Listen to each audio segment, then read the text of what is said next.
きょんくんがしゃべる E ó, galera, começa agora mais uma edição do Kyonkunga Shaberu. Eu sou o Vlas Júnior, o Júnior Kion, e vamos agora às notícias dessa edição de hoje. Começando aqui pela notícia da Play TV. Na verdade é uma notícia dupla, da Play TV e do Anime Onegai, né, que é o serviço de streaming que recentemente anunciou que vai chegar ao Brasil agora em outubro, né? E já fiz uns textos, já falei aqui 2 vezes dele, mas é porque tá vindo mais novidades. E a novidade da vez, novidade do dia, é que a Play TV, um outro serviço que temos aqui no Brasil, terá uma programação de animes em parceria com o Anime Onegai, né? O Play TV ele surgiu como um canal de TV brasileiro, né, disponibilizado aí em alguns lugares do país. Não sei se todos os lugares possuem acesso à Play TV, pelo menos eu não sei se aqui tem acesso, mas enfim. O canal brasileiro Play TV anunciou que terá uma programação com exibição de séries de anime em parceria com o serviço de streaming Anime Onegai. Olha só, o Play TV já várias vezes flertou com essa ideia de ter blocos de anime e tal, já teve outras produções, mas enfim. Especificamente dessa vez, a estreia da nova faixa de animes do canal, intitulada Anime Onegai TV, então, vai ocorrer a partir do dia 13 de outubro, entre 20h30 e 21 horas. Já todas as sextas-feiras o programa será exibido entre 20 horas e às 21 horas. Então, basicamente, né, seria um período de meia hora por dia. E na sexta-feira seria 1 hora, né? Imagino que seja um anime por dia de segunda a quinta e 2 animes na sexta. Imagino que seja por aí. As séries que estão confirmadas até agora são as séries Zobiloa, Fullmoon Osagashite, Fate Kaleid e Linear Prism Ilia, Natsumi Ujincho, B-Project Kodo Ambitious e Mog Mog Planet. Imagino, ainda não foi confirmado 100%, mas imagino que essas séries todas estejam disponíveis no serviço do Anime Onegai quando ele for lançado aqui no Brasil, né? O Play TV está disponível no Brasil em pacote de TV por assinatura, tá aí, na TV aberta e em transmissão simulcast em seu site oficial. O serviço de streaming Anime Onegai possui previsão de ter sua versão beta lançada no Brasil dia 12 de outubro, e o seu lançamento de serviço vai custar R$ 7,00 mensais ou R$ 78,00 no plano anual, né? Vale ressaltar que esse preço é o preço que eles já disseram que é um preço promocional para esse momento da versão beta, né? Então, posteriormente, a ideia é que seja o dobro desse preço quando tiver uma versão mais estável, sabe-se lá quando. O streaming ele vai ter animes legendados em português brasileiro. Existe promessa de um anime dublado ainda no começo do serviço, né? Ainda em outubro. O Anime Onegai é administrado pela Remou, e já está disponível atualmente em outros países da América Latina em espanhol. O serviço possui parceria com o Anime LLP, empresa criada pela Shueisha, MyFighter DD, TV Tokyo e Toei Animation. Imagino que seja uma iniciativa, né, dessas grandes produtoras japonesas de pegar um filão nesse mercado de streaming de animes fora do Japão, né? Então fica aí, cada vez que tiver mais notícias do Anime Onegai, pode ser que a gente divulgue aqui. Não sei se vou ficar todo dia falando, porque vai realmente surgir muitas notícias agora até o lançamento, mas certamente ainda teremos outras aparições de informações sobre o Anime Onegai aqui no Kyonkunga Shaberu, né? Então, vamos para a próxima notícia. Então, outubro, para quem sabe, é mês que vai ter Halloween. Dia 31 de outubro temos o Halloween. E aí, para muitos serviços, muitas empresas, eles comemoram meio que o mês do terror, né? Então, várias produções de terror ou voltadas à prática de terror são apresentadas em vários veículos de comunicação, em várias plataformas, em vários serviços, em vários conteúdos de entretenimento, né? Tem um podcast que eu acompanho, que é um podcast já voltado já para coisas misteriosas, que ele faz um mês do terror também especial. Então tem alguns podcasts que eu imagino que vão fazer isso também. E o Crunchyroll não vai ficar de fora, né? Então o Crunchyroll ele liberou, né, alguns animes para visualização gratuita, né, no seu plano gratuito, animes focados na temática de sobrenatural, basicamente, né?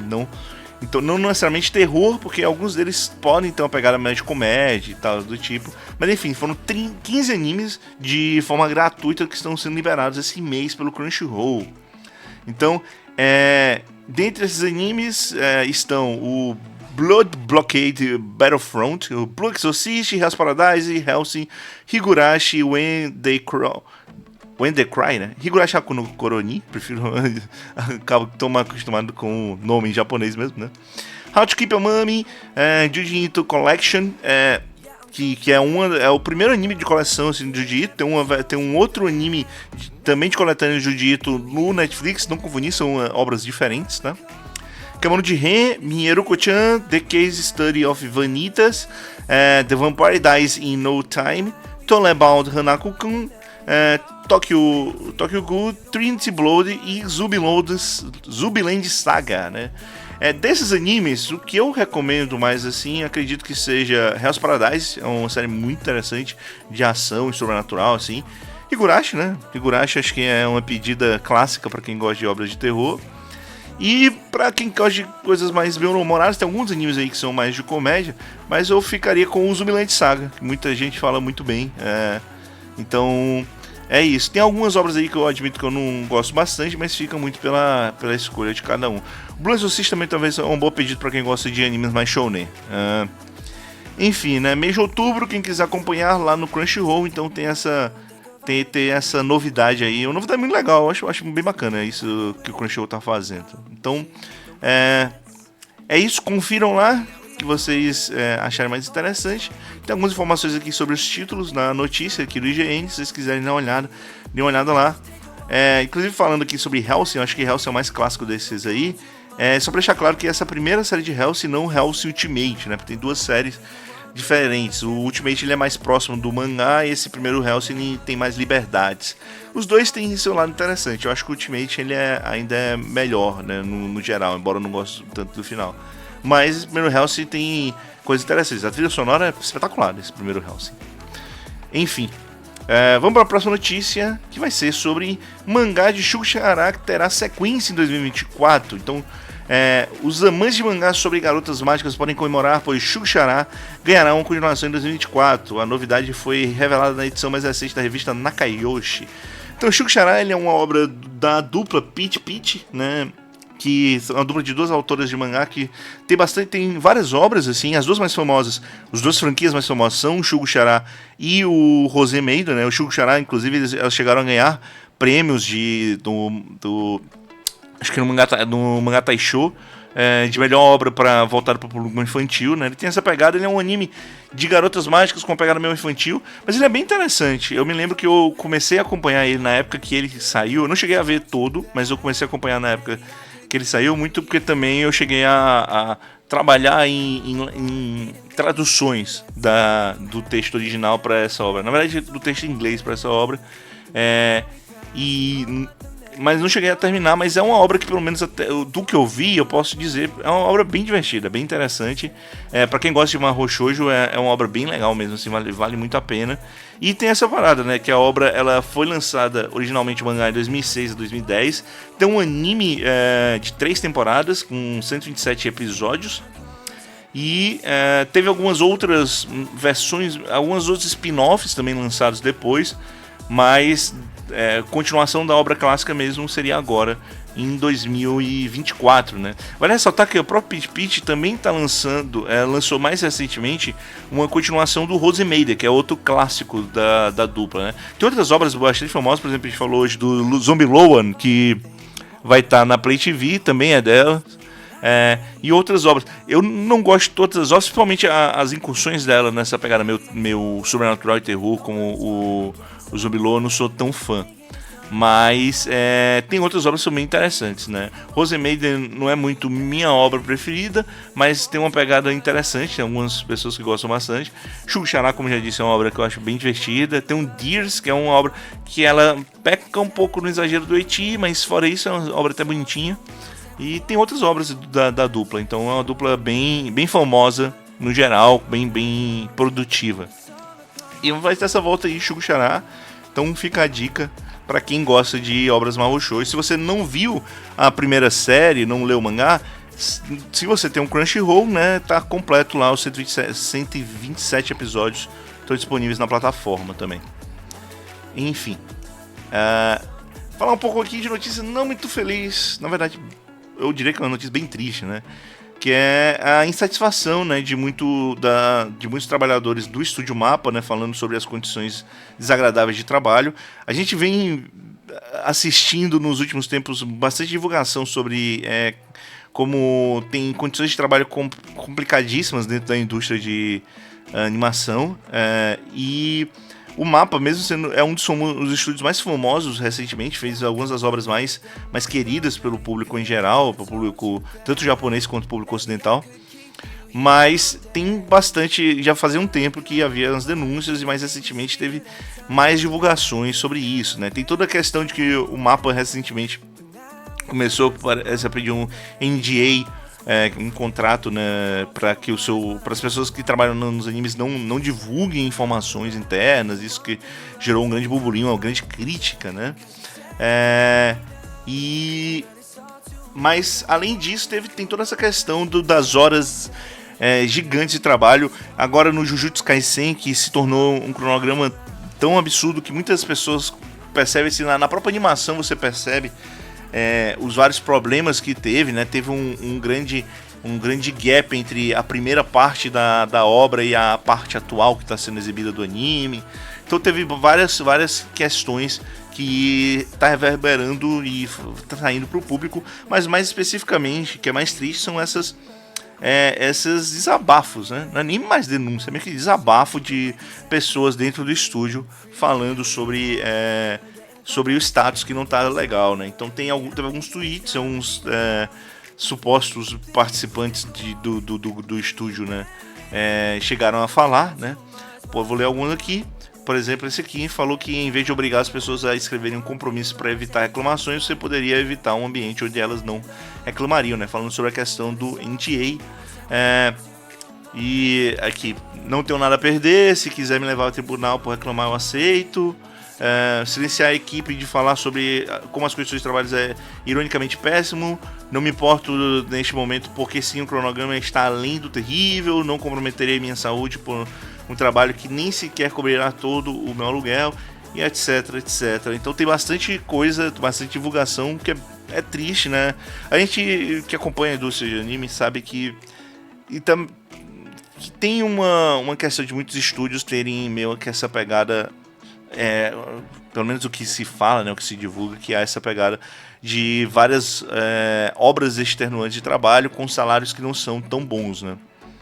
Então tem todo esse problema de muito tempo de trabalho e não ganhar, muito pelaquela pegada de tipo, não, é meio que um sonho se trabalhar com anime e tal, mas pô, é trabalho, né? Então todo trabalho tem que ser bem remunerado e ser feito de forma saudável. Então a gente sabe que a indústria de anime não é o único lugar em que tem problemas como esse, né?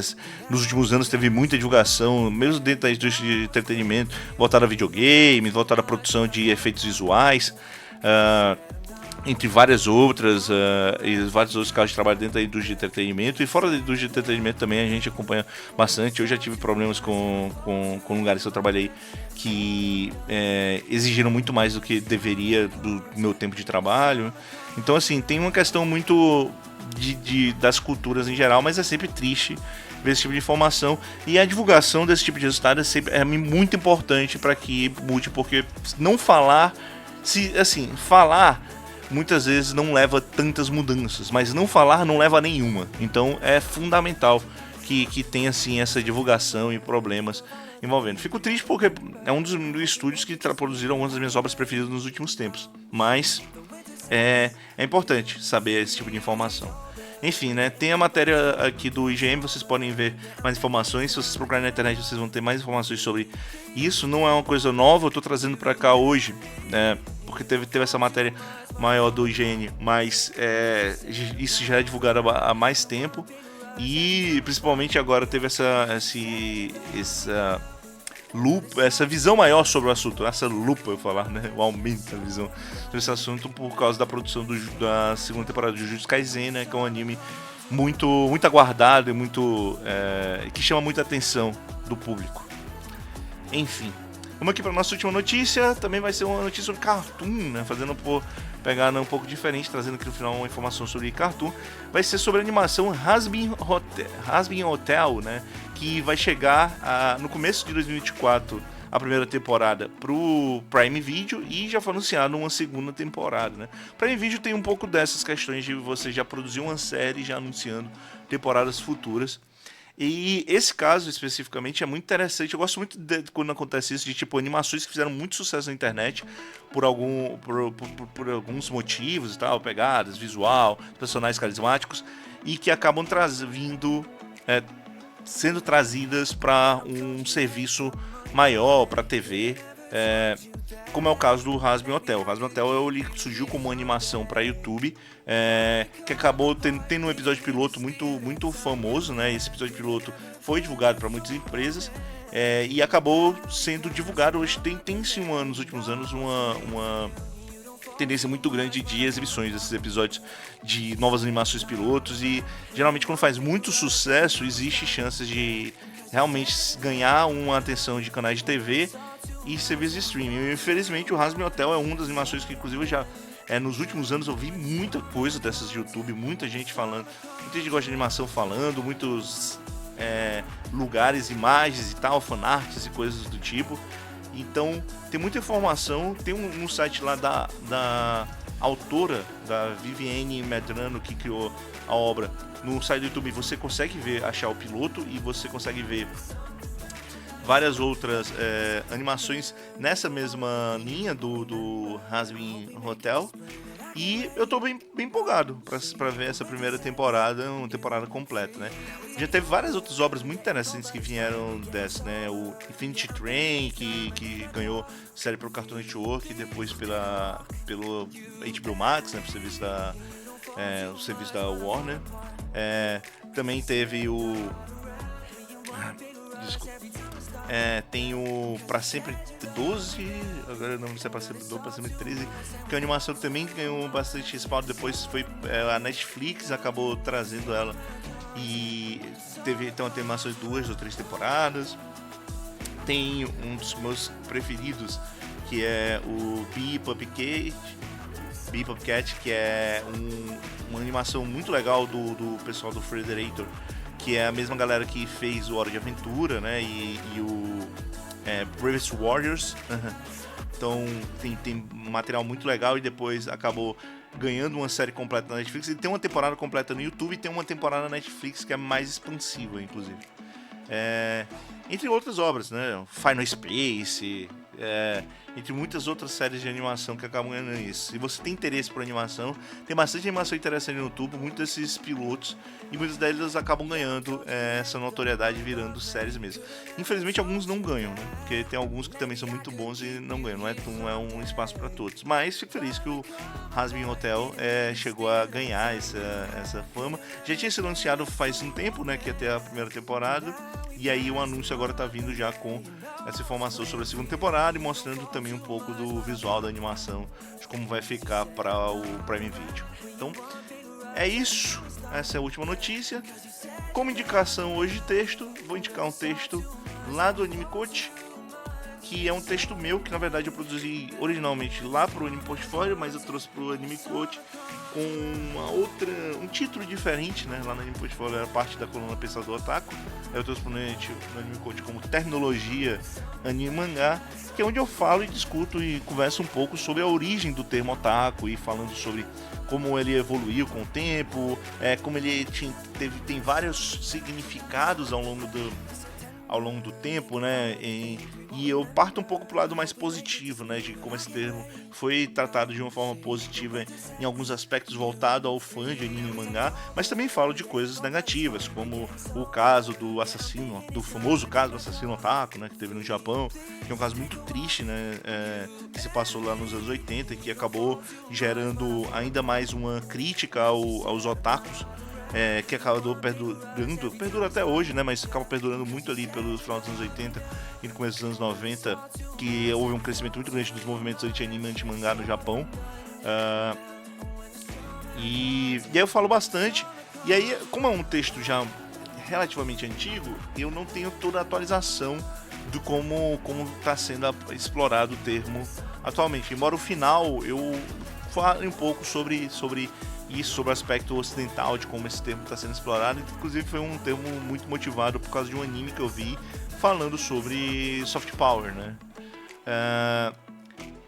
Mas recentemente, como complemento, né, tem também um Kyodai Podcast que recentemente a gente fez falando sobre, pegando notícias sobre uma nova terminologia num dicionário japonês sobre o otaku, né? E que nós fizemos lá uma escolha falando sobre personagens otakus. Inclusive o próximo Kyodai Podcast, né?